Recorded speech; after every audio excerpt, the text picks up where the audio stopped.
ये एक छोटी सी कहानी है जो सभी स्टूडेंट को जरूर सुननी चाहिए। जिंदगी में ये कहानी आपके बहुत ही काम आएगी और आपको नई दिशा दिखाने में बहुत मदद करेगी।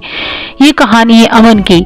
अमन शुरू से ही पढ़ाई में बहुत ही अच्छा था, बहुत ही तेज लड़का था और हमेशा अपने स्कूल में फर्स्ट आता था, जिसकी वजह से वो अपने स्कूल में बहुत पॉपुलर था। सभी टीचर सभी प्यार करते थे उसको, प्रिंसिपल भी उसको बहुत प्यार करते थे, बहुत ही मान देते थे सभी टीचर्स और प्रिंसिपल वगैरह।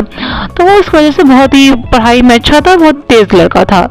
स्कूल टाइम खत्म हुआ और उसका कॉलेज में एडमिशन हुआ। कॉलेज में एडमिशन होने के बाद वो उसके फ्रेंड्स बने।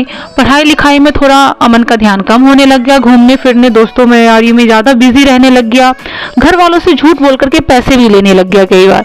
घर वाले भी समझते थे बट नहीं कहते थे कि बच्चा समझ जाएगा, अभी नया नया है, कॉलेज में गया है, समझ जाएगा। और टाइम गुजरता गया, अमन को बात समझ नहीं आ रही थी। अमन में किसी की नहीं सुनता था, तो घर वालों ने एक दो बार समझाने की कोशिश की, फिर अमन नहीं सुनता, उसको बुरा लगता था। वो कहता कि आपको कुछ लोगों को कुछ सोचने की जरूरत नहीं है, मैं अपना भला बुरा देख सकता हूँ, मैं अपनी पढ़ाई देख लूंगा, मैं सब चीजें मैनेज कर लूंगा। तो वो नहीं समझा। जैसे जैसे वक्त गुजरा, कुछ टाइम के बाद फर्स्ट ईयर खत्म हुआ, रिजल्ट आया, एक सब्जेक्ट में अमन फेल हो गया। फेल होने का था कि फिर अमन को ऐसा डिप्रेशन हुआ कि वो परेशान रहने लग गया। उसने किसी से भी मिलना जुलना बंद कर दिया, घर में बंद रहने लग गया, दोस्तों से नहीं मिलता, किसी से बात नहीं करता, बहुत डिप्रेशन में रहने लग गया और अपने आप को बंद कर लिया। तो घर वाले ये देख के बहुत परेशान थे, समझाने की कोशिश करते बट उसे नहीं समझ आती बच्चे को ये बात है, किसी की सुनता नहीं था वो।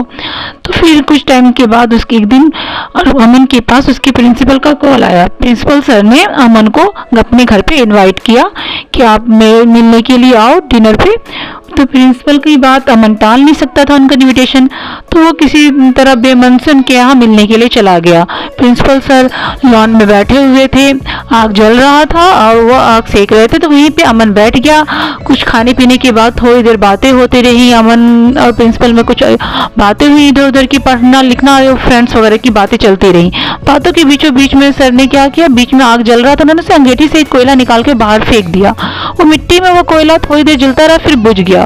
तो अमन ने सर से कहा कि सर आपने ये क्या किया, ये कोयला अच्छा भला जल रहा था, आपने इसको बाहर निकाल दिया, ये बुझ गया है।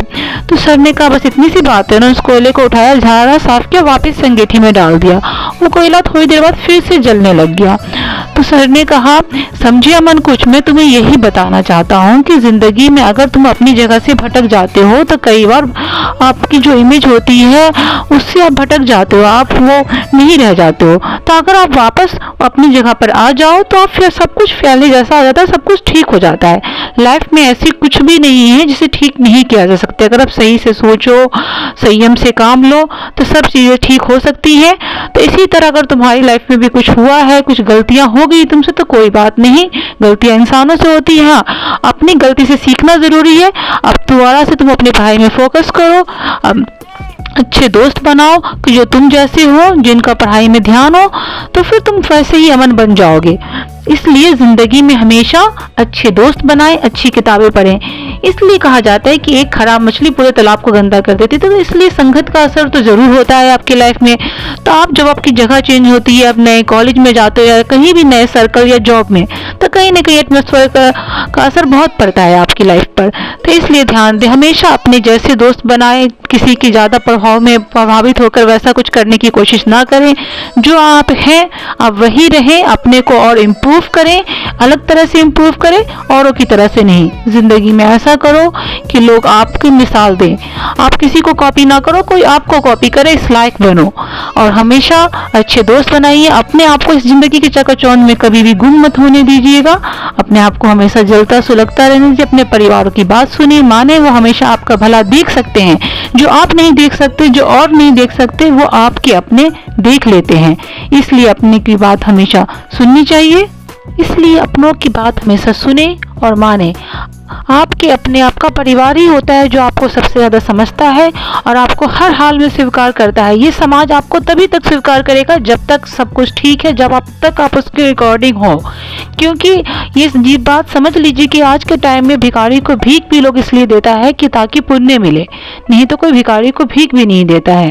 तो इसलिए हमेशा अपने जो भी आपके हितैषी हैं उसको भी पहचाने, और जो नहीं है इस दुनिया में उसको भी पहचाने, और ज़्यादा इस चकाचौंध में गुम ना हो। कभी भी अपने आप को गुम नहीं होने दीजिए। अपने परिवार का और अपना ख्याल रखिए और अपने आप को और इम्प्रूव और कामयाब करिए। Thanks for watching.